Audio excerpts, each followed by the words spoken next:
Welcome to Controlled Chaos. My name is Shana. I'm your host, and today we have Mohawk Matt with us. Can you go ahead and just introduce yourself? Thank you. Thank you for having me. My name is Mohawk Yes. Matt. I'm from the San Fernando Valley. Uh, Grew up in the valley throughout the late 80s and the 90s. Um, I've been sober for 6 years now. I just passed 6 years on May 18th. I sponsor a couple guys. I try to stay as connected as I can. I work in social media. I do modeling. I do marketing. I do sales for my company, Selling Clothing. Uh, Big shout out. Wait, we're over here. Big shout out to Selling Clothing. I do modeling. I do podcasts. I do backgrounds in movies. I worked at conventions, so I got my hand in like 20 things at one time. Yeah, so I think I originally have just been seeing you like all over Instagram, and I think it's with like the dope sick clothing, right? Is that what it Yeah. is? Yeah. Well, yeah. Okay. I'm friends with. I'm really involved with them. Also, they got a good message and they give back a lot too. Yeah. Yay. So what is your clothing? Well, I don't have my own brand. I work for Sullen Clothing. So like it's like tattoo artwork on clothing. And I do a lot of Oh, stuff with Dope Sick. I really love the owner, Malcolm. Malcolm's one of my best friends. I got a lot of love for that guy. I love that. So I think that's kind of where I started seeing you around and just really loved your message. Like you're super outspoken, Yeah. not quiet, that's for sure. Yeah, I'm definitely not quiet. I'm very aggressive in my opinions and my beliefs. So like when I met you, I think I told you there's a couple things I always ask people, especially when it comes to like a lot of these groups that say they're about recovery, but they're handing out needles and stuff like that. So it's really confusing. Even the marijuana subject alone, that's a hugely touchy subject in California for us right now. Mhm. And Yeah. it's legal in California, right? It's legal, yes, but so what we have is an influx of a lot of people coming from other states because in California, it's legal. So they're doing this thing where they call it California sober, but the rest of us who are sober, we don't agree with that. It's not like sober has off of all mind altering substances. Now, there's nothing wrong with smoking marijuana. I don't have a problem with it. In fact, I know that it's helped a lot of my people with anxiety, back pain, sleep disorder. It actually helps people get off of main drugs. But when you get involved in the program like I am, that's a no no. I don't care what you try to convince yourself that you're smoking weed, but you're not clean and sober. It's good that you're not maybe slamming heroin or doing fentanyl and meth, but you're still not clean and sober if you smoke marijuana. And there needs to be a healthy boundary when it comes to that. Can you kind of explain a little bit about that and why that's kind of a big thing when it comes to like AA or the program Yeah. in general, all mind altering substances? Because there's a reason for that, right? Yeah, there's a definite reason. It goes back to like because anything else could be a stepping stone back. Okay, well, for me, I'm not an alcoholic at all. I'm not an alcoholic. If I have 2 shots of whiskey, I'll fall asleep at the bar. Alcohol has never caused me to go crash a car, to go abuse my family, to steal from you. I don't have a problem with it. In fact, I probably could maybe have a drink and be okay for a few months. But when you do other substances that's not really your main drug, you run the risk of, like my sponsor tells me, you could drink for 6 months. But how do you know in 6 months you might not be that comfortable that you won't put a needle in your arm again? Yeah. Just because it's legal doesn't mean it's okay to do. Just because your insurance company gets a lot of money to get you on these legal marijuana clubs and get these marijuana cards, it doesn't mean it's okay.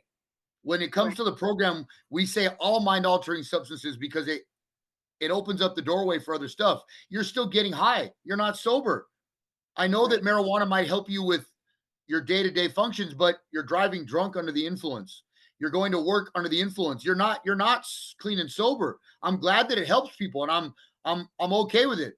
But when it comes to like the program, we have a set of rules that goes back to, I don't know, what is it, the 40s with Dr. Bill and I mean with Dr.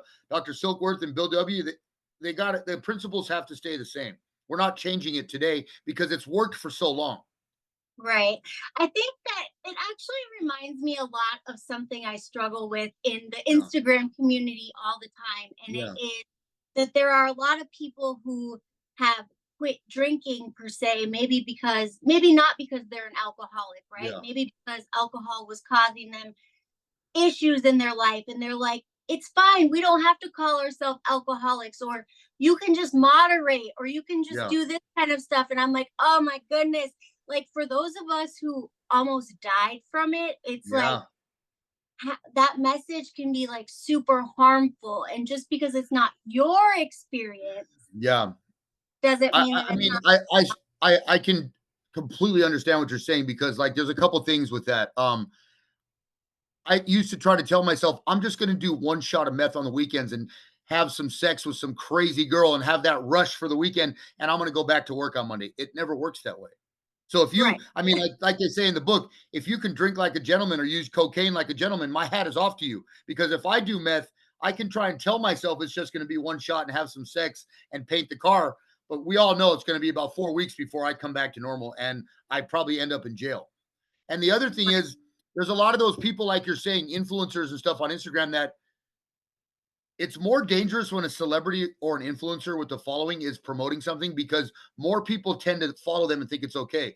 One of the things I'm struggling with right now is there's this celebrity, mind you, I'm not against him, but this guy Jelly Roll keeps trying to talk about sobriety. And it's like, you have an open reality show where you're drunk on every episode with a wife who's a prostitute and you're smoking marijuana on every episode. You are not an example of sobriety under any aspect. I don't care if you stop doing meth and coke. That's great. And I'm proud of you for that. But you're not clean and sober. And you should not be speaking about sobriety at all because you send a wrong, dangerous message to kids who follow you Right. because There they is a think, oh, difference. well, There, Jelly Roll gets drunk on Friday night with his prostitute girlfriend, so it must be okay. I'm sober now. No, no, you're not. You're not. He's a really bad example of sobriety. Not a bad guy, and I can respect his decision, but you're not sober. And I feel when it comes to stuff like Instagram and influencers and celebrities, I constantly encourage people, please be very careful who you follow. Just because they have a million followers or just because they're a celebrity or a rock star, that doesn't, they just get in bigger trouble than we do. And they could be more dangerously affecting children. That's, yeah, like, that's one of the biggest things lately. I've been watching people use this guy. And I mean, if you watch it, all you have to do is go on cable and watch the show. He's drunk and smoking pot every episode. That's not an example of sobriety that I'm a part of. right. I completely understand that. So, can you tell us a little bit about what brought you into sobriety? Like, what is a little bit of your background? Oh, good Lord. I Loaded went, question, right? well, I mean, I went from graffiti to street gangs to the U.S. Navy, leaving the Navy as a veteran, coming back to the streets, finding out the streets weren't the same. I can't really have the job I wanted, even though I was a veteran in the Navy. As a fireman, I chose to go back to the street life and do drugs and sell drugs and commit crime. And one of the first drugs I tried was crack cocaine. Now, if you're old enough to remember crack cocaine like I do, you only get about 4 days of enjoyment and then you're completely addicted, selling everything you own for more crack. Yeah. So my life took an immediate dump, and I had the next great American choice of thinking I'm going to get on crystal meth, and that's going to save my life. And we've watched speed and crystal meth take a weird journey over the course of the last few years. Whatever it is now is not what I was doing. I immediately got off crack cocaine by injecting crystal meth, and I to go from smoking a substance to injecting it with a needle is a roller coaster ride of clusterfuck. And the high was too intense. The addiction was worse. But mind you, I had about a good solid year of enjoyment, maybe 2 years of enjoyment when you're injecting meth rather than cocaine, which was just destroying my life and everyone's around me. The meth journey took a longer journey, but it Right. still ruined my life at a greater level than the crack cocaine did in the long run. It took longer. It just took longer, and it just because on meth you're a little bit more functional than you are on cocaine. For me, I was, but I have to say that the kick and the come down on meth was so horrible. I was towards the end of my journey. I was rotating meth and heroin. I would have to do heroin because I would stay up for 6 straight weeks. And if you've ever been up close to that long, you know the insanity of sleep deprivation and what it does to your behavior. I have not. One of the times that I detoxed, I was up for like 3 days seeing stuff and Yeah. really just crazy. And I don't even begin to pretend to know what 7 days looks like because I was a shit show. I think I pulled like almost a 14-day run awake, and that's the longest I ever did. And it was really it's insane to think back. And I thought I was cool. I mean, I thought I was sexy. I thought I was good looking. I mean, my fashion was awesome. I would walk around thinking I'm the shit. And when I look back now, I'm like, man, it's super embarrassing. So, what did your life look like at that time? Because you said you were kind of functioning, and I think a lot of people don't really understand that, right? Like, at first, you have all this energy, you're doing all the things, right? Mhm. You're like Superman. Well, like when you first start doing, well, for me, when I got on meth, I was functional. I could have that intense sex you wanted because meth, for some reason, for me was it had like a sexual journey, and it also had the other half of that was like energetic. I want to make things and create things, and then I want to go out and rob people and steal from people. So in the beginning, I was able to have that great sex I always wanted. Sex was increased, it was better, intensified. My creativity powers were better. I could create, I could draw. I was into graffiti, so I could color and paint better. I was really I had a thousand and one ideas that I wanted to have happen, and I was in the middle of making them all come to life. But Right. somewhere along that journey, it all starts to like back up like traffic on a freeway, and you get stuck. Before I knew it, sex wasn't like I thought it was. I couldn't function as good. It was frustrating trying to function. My creativity was starting to get lost, and I was fucking up drawings, overdrawing, and ruining things I used to be good at. And then my projects, like painting and building stuff, started to. I would fucking break shit. It just it all comes to an end eventually. I tell people, eventually, every good moment you have on drugs will come to a crashing halt. Right. And I think it's the same for every journey with drugs or alcohol, right? It's like at first, everybody's thing is it's like God Himself came down and gave you a solution to everything, right? Like Yeah, it's great. And yeah, then all of a sudden, it's like not. So that's super confusing, right? Because we're always chasing that, like that beginning. yeah. Well, yeah, you're always chasing that first high. Like with crack cocaine, I spent a year or a couple years chasing that first hit. With meth, the problem with meth is you get a couple years of that first hit. Every time you inject, it's extremely intense. Until when I reached the end of my run, I mean, I was doing my last day alone, I did 17 injections of meth that weren't working. So your tolerance just gets to a level that's hard to surpass, and your body starts to come to like a level of, dude, I can't take this anymore. And you're not listening to all the signs. You're not sleeping. You're not shitting. You're not bathing.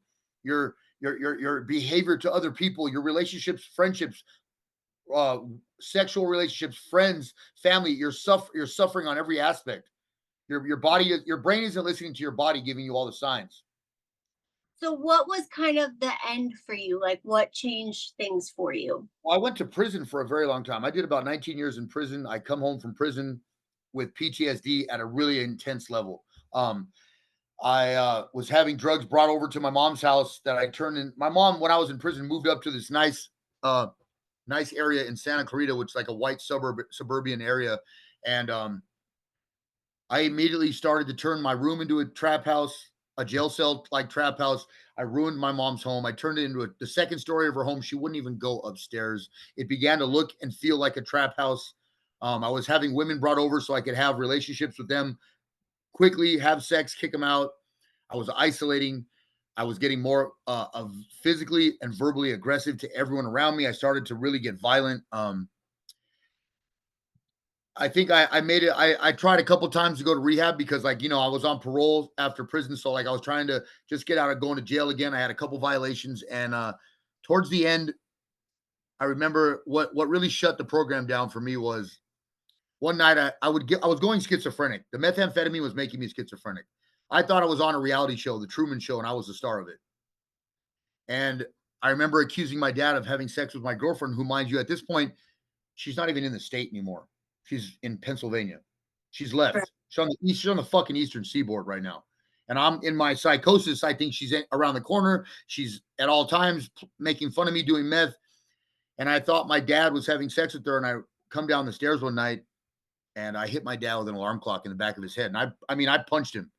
And the reality is, like, my sponsor always tells me I have to say this as many times as possible. I have to say it out loud. I have to hear myself say it. I have to really deal with the fact that I hit my dad with an alarm clock and split his head open. And that's how crazy it was. I mean, that's how bad drugs are. It gets to that point. And like my dad, Like, when he no turns bite, around, nothing.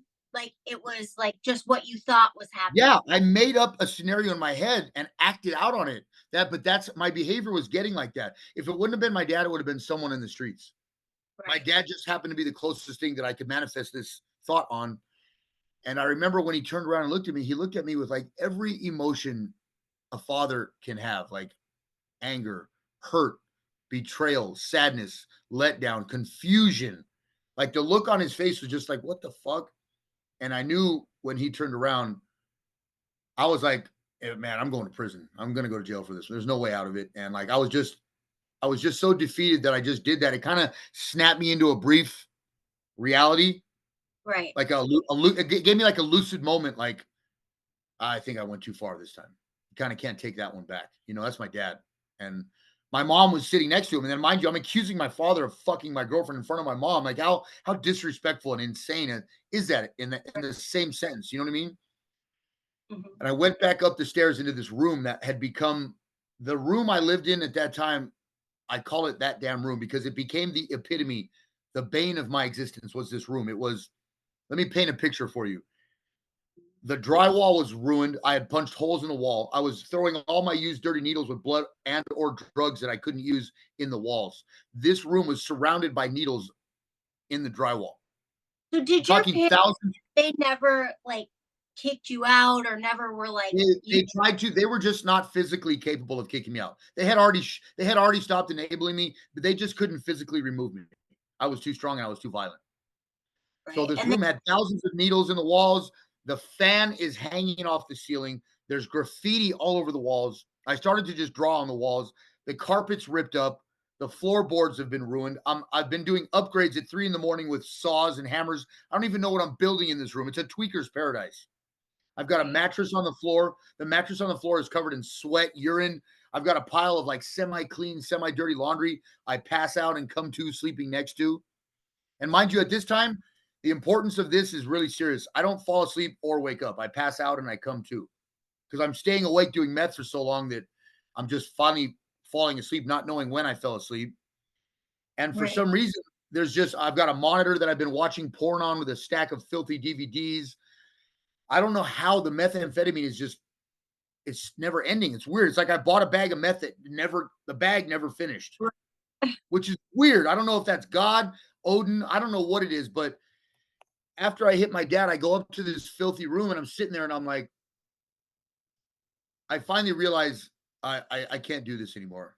I've had a few attempts at rehab and detoxes. They didn't do anything, but this is that moment where I realized this is too much. I can't do it. I don't know how to stop. And I start praying. I get on my knees in a fucking pitch black room. I don't even have electricity. I think the DVD player that I'm watching porn on has an extension cord that runs out the window downstairs plugged in that my parents don't know. Because I've already popped all the power outlets in this room. And I get in, I have a candle burning, a little tea candle burning on the counter on some fucked up dresser in the bedroom. And I get on my knees and I start praying to God and Odin, both of them. Like I'm praying to both these deities, like, I can't do this. I don't know how to stop. Please, I need help. I'm violent. I'm confrontational. I'm not like my everything sucks. My life sucks. The fact that I'm not in prison again is amazing. And I think it was about 2 weeks I was praying every day, solid every day, and I'm doing shot after shot. The drugs aren't ending. It's weird. Like they're not like this bag just keeps refilling itself. And I don't know what. And I'm not leaving the house at this point because I'm scared I'm going to get arrested for hitting my dad. And I remember on the last day, I come to in the morning ish where there's the sunlight's creeping through these windows that I have like sheets thumbtacked over the windows. Um, I remember praying again and I remember doing my first shot. And I think I did about 16 or 17 shots of meth and they weren't working. Now, as a junkie, for you to smoke or snort a line or do an injection and it not work is really frustrating. Now, mind you, when I'm getting to the end of these shots, I'm getting kind of angry. I'm getting really, really frustrated. And I did the last injection on the vein in my penis because I've done every other vein in my body, my neck, my arms, my leg, my thighs. I do the last injection and I don't miss the shot. It works. And I set the needle down and I'm angry because I'm like, dude, that's like, how is this not working? And I'm getting angry. And something finally snaps in my brain to remind me, dude, you've been praying for this. You've been asking God, Odin, you've been praying to Jesus in a dark room. Please take this from me. I've admitted I don't know how to stop. I physically can't stop. I need an intervention bad. And something snapped in me like, dude, here's your shot. The drugs aren't working. Go get some fucking help. So I remember going to the door and I'm crying. I'm fucking like crying like a snotty little baby that had his ice cream cone taken from him. And I go to the door. Now the door's not even on. I don't even realize how bad this room was until I got sober, but the door's not even connected anymore. The hinges have been off. I don't even know this. And I try to open the door falls on me. And I run out to the top of the stairs and I call for my mom. And my mom's a really nice, older little lady, little short German lady. She runs up the stairs. She's like, "Are you ready?"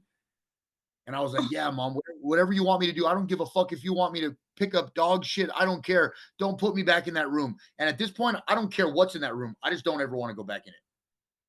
Right. And she takes me downstairs and puts me in that nice living room that every family has with the furniture that you're not allowed to sit on.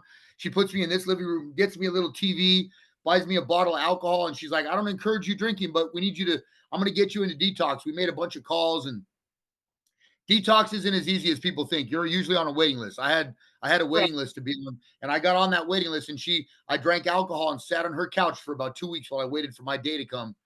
And I sat there and started watching normal movies, no more porn, and I'm watching just regular TV while I drink alcohol and eat throughout the day and sleep. And all I could do is I had been awake on and off for probably 3 years. So mind Right. you, it took me about 6 solid months of recovery makeup, of sleeping and eating and sleeping and eating. And I just slept and drank alcohol and ate. And then I got myself into detox. And then from detox, I got into residential treatment. And from residential, I went to sober living. And then from sober living, I managed the sober living. And then from managing the sober living, I moved the recovery center and I worked there. And then I ran 3 sober livings. And then I started building my social media career after that. And I started sponsoring people, and I sponsor whenever I can. And I don't go to many meetings because of what I do for work now. It's kind of hard to actually take the time to drive and sit in a meeting, but I Mhm. do stuff like this all the time. It's my best way that I can give back to our community. Right. So, Uh, what do you think is the thing that you, or what is the thing that you want people to know the most about getting sober? Like somebody who wants to get sober, what would you say to them? um, you have to. This is really bad. My sponsor doesn't like me saying this, but he also agrees with it. You can't get sober for your girlfriend. You can't get sober for your kid. You can't get sober for your mama. You can't get sober for the job or the house you don't want to lose. As horrible as it sounds, you're never going to get sober until you're at that moment where you are physically, mentally, and spiritually broken. Like I was in that dark ass room. I was completely broke. I didn't give a fuck if you asked me to pick up cigarette butts with my tongue. I was mentally prepared to do that. Right. Whatever would not put me back in that room with drugs, I was ready to do. It's funny, at 6 years, I haven't looked at porn ever since. I refuse to look at that or entertain it. Any of that stuff that is like associated with drugs for me, I don't fuck with, period. Right. But the hardest thing to tell people is I know a lot of people think, oh, well, you know what? I got to do it for my son. I mean, that sounds good in theory, bro, but it's never going to work until you're ready, really, really ready on the inside to do it for yourself. Right. There has to be like a certain amount of tired, right? Like a certain amount of like you're done. Well, it's called rock bottom. That Yeah. was rock bottom.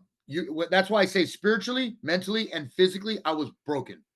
There was nothing left I had to offer myself or anything in the world. And that was when I was like, I'm ready to rebuild. Yeah. I always tell everybody my daughter's dad had passed away like three Yeah. years ago.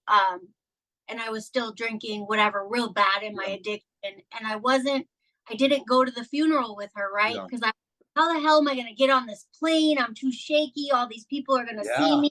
I was Yeah. always in my room, like never coming out. I was like, I'm gonna go fly across the world and go to a funeral. No. And I felt like such a piece of shit for so Yeah. long about that. But like it didn't cause me to get sober, right? Like I Yeah. was like, I need to get sober. I'm such a horrible mom. And I drank for so long after that. And still to Yeah. this day, it's the thing that I feel the worst about. But Yeah. it didn't make me get sober. Like No, it didn't. those kind of things won't. Your mom, and there's nothing that's going to make it until there's a moment that you will know is the moment, the Right. defining moment. I call it And rock it's bottom. like And I tell people, after that I was like done. And it was me. I was done. And it wasn't even the worst I had ever been in my yeah, addiction, right? But it yeah, was a point where I was just done. But I always say, like, you can love your kids, you can love your family. Love doesn't make you get sober, right? love will Like, never make you get sober.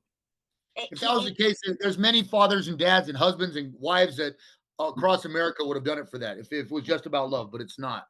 It's unfortunate, but that's how strong and cunning the disease is. The It disease is. doesn't care about your kids. It don't care that your mom passed away. Yep, it doesn't. And it's hard because you try to talk to people about that and it sounds so harsh, but it's the truth. Like you can really want to get sober for your children, but it doesn't mean it's going to happen. Not at all. And that's and I like I told you at the beginning, I don't speak bullshit and I'm not going to waste nobody's time with just I'm not just going to tell you something you want to hear because the reality is it's not really like that. I'm not going to waste your time and I don't want you wasting mine. So I tell sponsees all the time, like when they don't want to do their step work and stuff, I'm like, okay, well, you're wasting my time, bro. That's what I'm here for. You want Right. to, you just, if you just want a cool tattooed guy that you say is your sponsor, go get another one. Because if you want me to sponsor, you got to do steps, Right. Yeah, you know? Yeah. totally. So, what did we go over? Okay. So, rock bottom. Yeah. What else? What else do you think is like a must in getting sober? Well, I don't, okay. So I have my own issues with the program due to a lot of the stuff in LA. Our Mhm. program, our NAAA community in LA has become sort of like a fashion and a dating scene. So, but the foundation of it is amazing. And I tell people all the time, I spent 3 solid years in those rooms.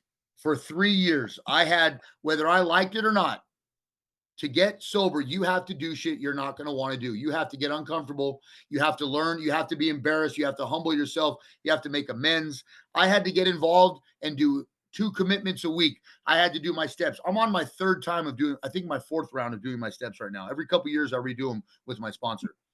So I had to go to AA, to NA. I had to do everything. I went to 1 meeting a day. I went to every damn stupid barbecue or stupid AA dance on Valentine's. I went to the conventions. I sponsored people. I did my steps. I did everything they told me for 3 years. Now, at 3 years, I reached a part where I feel I'm comfortable. I have a good, solid foundation. I have a solid group, a core group of men and women that I talk to in recovery. We've all got good boundaries. I can now separate myself. I don't like these things, so I'm not going to be involved in this anymore. Right. I like these things, so I'm going to keep these things with me. I do So, the same exact thing. yeah. I worked in treatment for almost the entire time that I was And suffering that's from exhausting. alcoholism. That's exhausting, by the way, It working in was treatment. Yeah. horrid. I finally Horrid. quit 3 years ago and moved home, and that was when Yeah. I got sober because I kept getting sober and going back and getting sober Yeah. and going and lying. And I finally realized, Yeah. like, I don't have a person in the world who knows me. Like, I Yeah. go home and drink every day by myself, and these people think I'm sober, like my best Yeah. friend, and probably don't even think I'm sober. Right now, they're Yeah. like, yeah, we knew. Yeah. Well, But that's the other thing. The other thing is when you get that involved in the program, like I was, you start to see who's lying. You start to see who's people are cheating on pulling, their husband, who's cheating on their husbands, who's lying at their work, who's doing insurance fraud and illegal criminal activities. They just happen to not be drinking. So there's a lot of stuff you see that you cannot unsee. So I have like a I don't want to use the word resentment, but I guess it kind of is a resentment to what I've been through. So I really guard my connections and behavior in that program. right. But And you still same. have I love the 12 steps. I still yeah, I don't always go to meetings. I do a lot of Zoom meetings actually with like all yeah, types of recovery, yeah, but I have a hard time with like I don't know, I guess how much everybody thinks that like this is what you need to do and this is how you do it yeah, and then they're not maybe sometimes doing it just like I was, right? yeah, So I was not able to get sober until I stopped lying and yeah, got away and like started fresh and started yeah, telling the truth. Like I yeah, finally was like, you're a grown ass woman. If you want to be a drunk, then you just need to be a drunk. Like you got to yeah, stop about it, right? yeah, yeah. And then able to get sober. So I think part of the steps really it is real. You do have to get honest with not just like everyone else, but yourself. Yeah. Well, and one of my arguments on why I officially stopped being a part of those groups is they have a theory in those rooms, which is as long as I'm honest, it's okay. And I tend to say that's only part of it. Just because you're honest and you're cheating and lying doesn't mean it's okay that you went and shared about it. You're supposed to be an example and correct those behaviors. And at 15 years of sobriety, you're still cheating on your third wife and you're stealing money at work and doing insurance fraud just because you're owning it at the meeting every single Thursday. You're supposed to be changing that behavior, There's or change. why am I Yeah, listening to you? You're wasting my fucking time. right. So Yeah. Part of I it is becoming a better person, right? And I yeah, think nobody's perfect. in the meetings, and I was like, I would hear a lot of judgment and a lot of, and listen, there is some judgment in, I guess, all of this, right? Because Yeah, you see some stuff that you're like, holy shit. yeah, But then again, that was me at one time. So it's yeah, hard for me to watch people, be super judgy just because they got better, right?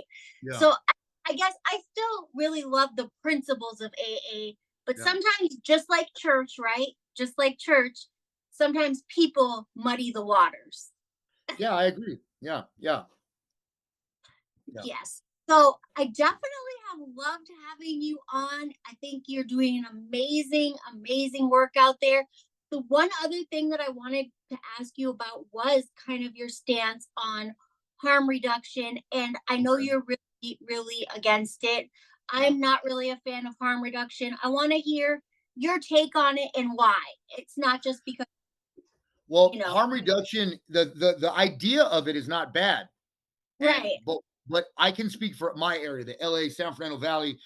In what it's become is like this nonprofit way for groups to show up and make a lot of money off of our misery.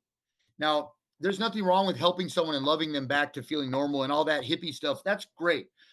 But when you're making money off showing up and handing out needles to people that are dying on the street of fentanyl, heroin, methamphetamine, there has to be common sense. There's nothing in stopping the spread of disease that's happening. These people are out of their mind mentally. They're not disposing of, they're trying to say that they're stopping the spread of disease. They're helping by caring for them and giving them clean needles. These people are not even smart enough to dispose of these needles. We're finding them all over right, our streets. They're everywhere on the streets. So what these groups are harm reduction is saying is these drug addicts who are choosing to do drugs on the streets, their safety is more important than the mothers, the children, the women, the fathers, the senior citizens, the people that work and go to and want to ride the bus. And by proxy, these addicts, their behavior, if you've watched the news like I do, their behavior is so bizarre. It's dangerous, it's violent, it's sexually inappropriate. There are so many angles with, like, for instance, I was a junkie, I was a crackhead. When you show up with a group called Harm Reduction and hand out a, a bag of needles or a crack pipe to someone, I don't think they realize what happens when you do that. It's not just about giving them clean supplies. As a junkie, if you gave me a clean needle, I'm going to spend 2 weeks using the same needle. That's 2 weeks of me stealing from you, robbing from you, um, probably assaulting people physically, verbally and verbally scaring people on the streets. Not only the fact of, and then I'm going to leave this needle on the streets to endanger someone else walking by. A crack pipe also. A crackhead is so violent when they want crack, they will physically beat you up. I've done it. They will rob you. People have been raped by these people also. So there's like what it takes to fill these supplies is it's insane. You giving someone a bag of needles because you think you're helping them, that's not helping someone. If you want to help them, maybe give them water and sit there and talk to them about how they can get help. You can't give anyone who's struggling with addiction the exact tool that is causing their death. There's nothing recovery about that at all. That's just people that are making money. Because if you think about it, if your end game is to help and stop drugs, there'd be no harm reduction nonprofit if drugs were stopped. They don't want drugs stopped because they're making a lot of money on it. well, and not to get too political or anything on here because I don't want no hate either, but Yeah, there's something to the calling yourself nonprofit and being nonprofit, but people don't realize that they still make money. they're Nonprofit, making millions of dollars, yeah, there's millions of nothing dollars. that you don't make money. In fact, you get all types of scholarships, grants. All Yep. these people are still being paid. So Yeah. because you say that you're a nonprofit, like, okay, I have a It's a company, trick. right? Yeah. I have a company for coaching, and I do a lot of events around my city. And I was Yeah. trying to figure out how to make it free for people, like if you fundraise or you whatever.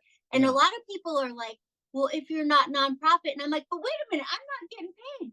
And all these nonprofit people, they get money off of this, right? So it would confuse me because I'm like, I don't take any money, but my Mm. company is, I guess, not, I haven't filed it as a Yeah. nonprofit.